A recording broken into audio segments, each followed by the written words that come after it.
नमस्कार प्रिय बिहार अपना देखছেন खबर तरंग चैम्पियंस ट्रफीते चैम्पियन भारत आबार आरेकटा आईसीसी ट्रफी गड़े तुलल भारत रोहित शर्मार नेतृत्वे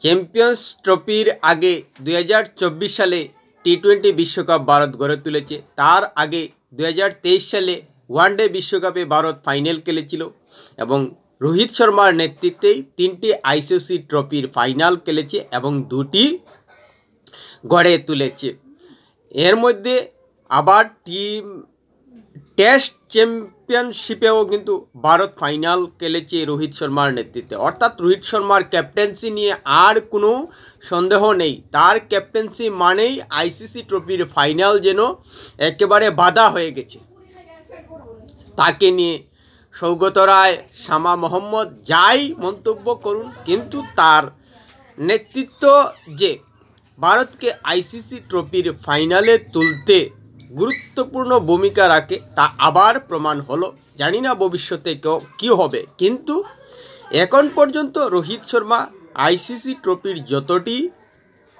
खेलाय नेतृत्व दिएछेन सबकटितेई धरे नेওয়া যায় जे फाइनाले पौঁছে गेছে भारत। प्रिय बिहार भिडियोटी भालो लागले सबस्क्राइब करबेन एते आपनार क्षति होबे ना किन्तु आमादेर उपकार करे देबे। रविवारेर फाइनाले নিউজিল্যান্ড प्रथम बैटिंगे गिয়ে 251 রান করে 7 উইকেट হারিয়ে তাদের মধ্যে উল্লেখযোগ্য রান করেন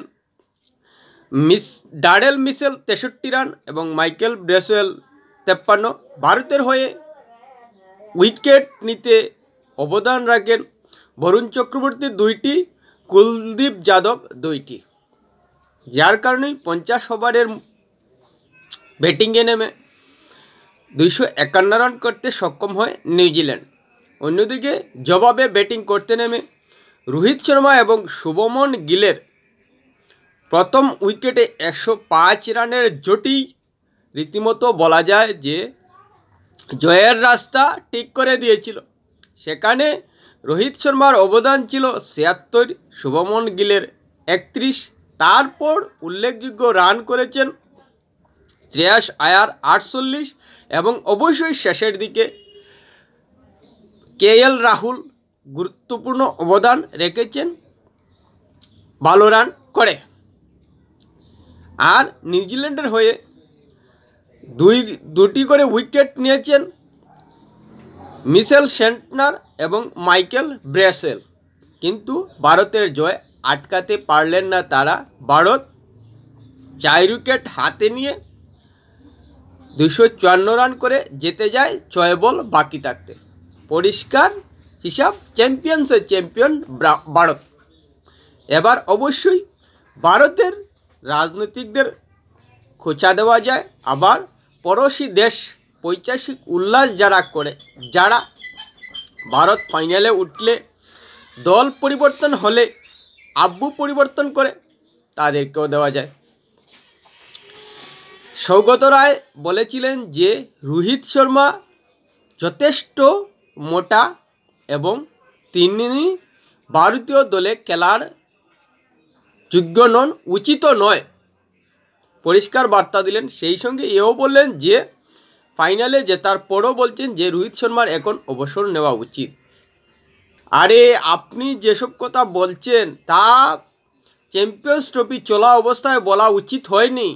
ভারতীয় দলের অধিনায়ক তিনি, তার মনোবল ভাঙতে পারে। আপনিও একটা বড় রাজনৈতিক ব্যক্তি, তাই আপনার কথার লাগাম রাখা উচিত। আপনি যদি কথায় লাগাম না রাখতে পারেন বড় রাজনীতি হয়ে, তাহলে রাজনীতি থেকে আপনি অবসর নিন। আপনার যোগ্যতা হয়নি এখনও কি করে কথাবার্তা বলতে হয় কোন সময়। পরিষ্কার বার্তা, চ্যাম্পিয়ন্স ট্রফিতে ভারত খেলছে এবং ভালো খেলছে, সেই পরিস্থিতিতে দাঁড়িয়ে আপনি ভারতীয় দলের ক্যাপ্টেনের মনোবল ভাঙ্গে সেই ধরনের কথাবার্তা বলছেন। শামা মোহাম্মদ সেম কথা বলছেন, শামা মোহাম্মদকে পুনরুক্তি করে আবার বললেন কি যে রোহিত শর্মার ভারতীয় টিমে খেলা উচিত নয়।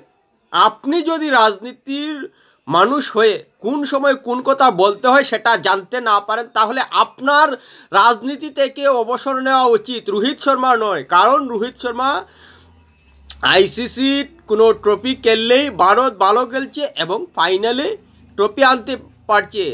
ধোনির পরেই কিন্তু এককভাবে বৃহৎ কৃতিত্ব এখন দাবি করতে পারেন রোহিত শর্মা। টি-20 বিশ্বকাপ গড়ে এনেছেন এবং চ্যাম্পিয়ন্স ট্রফি গড়ে এনেছেন রোহিত শর্মা তার নিজের নেতৃত্বের দক্ষতায়, এবং ফাইনালে ভালো খেলেছেন রোহিত শর্মা। ভারতীয় দলের মধ্যে সবথেকে ভালো খেলেছেন Rohit Sharma, man of the match হয়েছেন চ্যাম্পিয়ন্স ট্রফির ফাইনালে। তাই তাকে নিয়ে অভিযোগের আঙ্গুল তোলার আগে আপনার রাজনৈতিক কেরিয়ার নিয়ে আঙ্গুল তুলুন, যে কোন সময় কী কথা বলতে হয়। ভারতীয় টিম চ্যাম্পিয়ন্স ট্রফিতে খেলছে, সেই সময় দাঁড়িয়ে ভারতীয় দলের ক্যাপ্টেনের মনোবল ভাঙ্গা হয় এমন কথাবার্তা বলার মাধ্যমেই প্রমাণ হয়ে যায় আপনি রাজনীতিটা ঠিকঠাক বুঝেন না। রাজনীতিক ব্যক্তি হিসেবে কোন সময় কোন কথা বলতে হয় সেটা জানেন না আপনার। বরং রোহিত শর্মাকে অবসরের কথা বলার আগে আপনার অবসর নেওয়া উচিত রাজনীতি থেকে, পরিষ্কার বার্তা। কারণ আপনি কোন সময় কোন কথা বলতে হয় জানেন না। রোহিত শর্মা নেতৃত্বে ভারত এখন জয়ের রাস্তায় রয়েছে, সেখানে দাঁড়িয়ে আবার বলছেন অভিনন্দন জানিয়েও তার অবসর নেওয়া উচিত। কোন সময় অবসর নেওয়া উচিত সেটাও তো আপনি বুঝতে পারছেন না। ভারতীয় দল যখন একটা পরিবর্তনের দিক দিয়ে যাবে তখন কিন্তু তারা এমনিতেই সিদ্ধান্ত নেবেন। আপনি রাজনীতির ব্যক্তি হয়ে খেলার মাঠ নিয়ে মাথা কামাচ্ছেন, খেলার মাঠ নিয়ে অযথা মন্তব্য করছেন কেন? আর যে মন্তব্য করছেন তা ফিট হচ্ছে না খেলার মাঠে খেলোয়াড়দের ক্ষেত্রে, যেখানে ভারতীয় টিম জয়ের রাস্তায় রয়েছে এবং রোহিত শর্মার দুর্দান্ত নেতৃত্ব দিচ্ছেন। রোহিত শর্মার নেতৃত্বে আইসিসি ট্রফি গড়ে উঠছে, যেখানে বিরাট কোহলি যখন নেতৃত্ব দিচ্ছিলেন তার প্রতি সম্মান রেখেও বলছি, আইসিসি ট্রফিতে ভারত আশানুরূপ খেলা চালিয়ে গিয়েও দেখা যাচ্ছে কি সেমিফাইনাল পর্যন্ত পৌঁছতে পারছে, তারপর আর ট্রফি নাগাল পাচ্ছে না। কিন্তু রোহিত শর্মা আসতেই আশা জেগে গেল এবং 2 বছরের মধ্যে লাগাতার 2টি আইসিসি ট্রফি গড়ে তুললেন। এরকম অধিনায়কের দক্ষতাকে স্বীকার করুন যে তারা দলে থাকলে দল জয়ের রাস্তায় পৌঁছতে বাধ্য হয়। এবার বাংলাদেশকে নিয়ে বলা যায়, বাংলাদেশ ভারতের বিপক্ষে অস্ট্রেলিয়া হোক, সাউথ আফ্রিকা হোক, নিউজিল্যান্ড হোক, শ্রীলঙ্কা হোক, যেই দল হোক না কেন তারা সোজা ভারতের বিরুদ্ধে অস্ট্রেলিয়ার পক্ষে চলে যায়, কখনো কখনো পাকিস্তানের পক্ষে চলে যায়, কখনো নিউজিল্যান্ডের পক্ষে চলে যায়।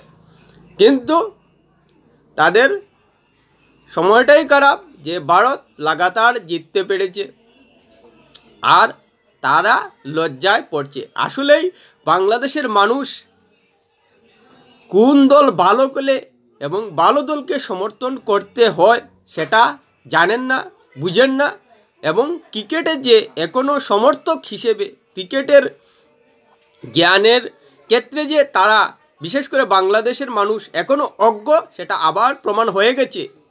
ক্রিকেটে যে নিজের দেশ ছাড়া অন্য দেশকে শুধু খেলোয়াড় বলে এবং ভালো খেলার বলে দেশকে সমর্থন করতে হয় সেই জ্ঞান তাদের এখনও নেই। বাংলাদেশের মানুষের সেই জ্ঞান এখনও নেই যে নিজের দেশ ছাড়া অন্য দেশের খেলার ক্ষেত্রে যে দল ভালো খেলে তাদের সমর্থন করা উচিত। সেটা ক্রিকেট বিশ্বের সমস্ত দেশের ক্ষেত্রেই একই বিষয়, কিন্তু সেই জ্ঞানটা কিন্তু বাংলাদেশের মানুষের নেই, যার কারণেই ক্রিকেটে একটা শত্রুতা সৃষ্টি করে ভারতের বিরুদ্ধে যে দলই খেলুক সোজা সেই দলকে সমর্থন করে বসেন বাংলাদেশে। আমার মনে হয় না যে পাকিস্তানের মানুষ বাংলাদেশের মানুষের মতো এত অজ্ঞ। পাকিস্তানের মানুষ ভারত পাকিস্তান খেলা হলে নিশ্চিতভাবে নিজের দেশের সমর্থন করেন, কিন্তু ভারতের সঙ্গে নিউজিল্যান্ড, অস্ট্রেলিয়া, সাউথ আফ্রিকা এবং অন্যান্য দেশের খেলা হলে নিশ্চিতভাবেই একটা বড় অংশ ভারতকে সমর্থন করেন পাকিস্তানের। কিন্তু সেই ক্রিকেট জ্ঞানও পাকিস্তানের মতো নেই বাংলাদেশের মানুষের, এটাই প্রমাণ হয়ে যাচ্ছে বারবার। যতবার ভারত আইসিসি ট্রফিতে ভালো খেলছে ততবার বাংলাদেশ পৈশাচিক উল্লাস করছে ভারতের বিরুদ্ধে। ভারত যে ভালো খেলছে সমস্ত টিম থেকে, সেই কৃতিত্ব ভারতের প্লেয়ারদের, ভারতের ক্রিকেটারদের ভারতকে দিচ্ছে না। কারণ তারা ক্রিকেটের ক্ষেত্রে হয়তো সমর্থক হতে পেরেছেন, কিন্তু বৌদ্ধ সমর্থক, ক্রিকেটের অভিজ্ঞতা, ক্রিকেটের জ্ঞান যে বাংলাদেশের মানুষের মধ্যে এখনও তৈরি হয়নি, এবং ক্রিকেট নিয়ে যে একটা ভদ্রতা রয়েছে, এবং ক্রিকেটকে যে ভদ্র লোকের খেলা বলা হয়, সেই ভদ্রলোক হতে পারেননি বাংলাদেশের মানুষ। যার কারণেই ভারতের বিরুদ্ধে যেই দলুক খেলুক না কেন, তারা অভদ্র আচরণ করেন এবং ভারতের ভালো খেলাকে বাহবা দেওয়ার পরিবর্তে শুধু অভিযোগ জানান এবং ভারতের কুত কুঁজে বেড়ান। তারা, বিশেষ করে বাংলাদেশের মানুষ, ক্রিকেটের সমর্থক হিসেবে এখনও ফিট হতে পারেননি, এখনও যোগ্য হতে পারেননি, পরিষ্কার বলা যায়। প্রিয় ভিউয়ার, ভিডিওটি ভালো লাগলে লাইক শেয়ার কমেন্ট করুন।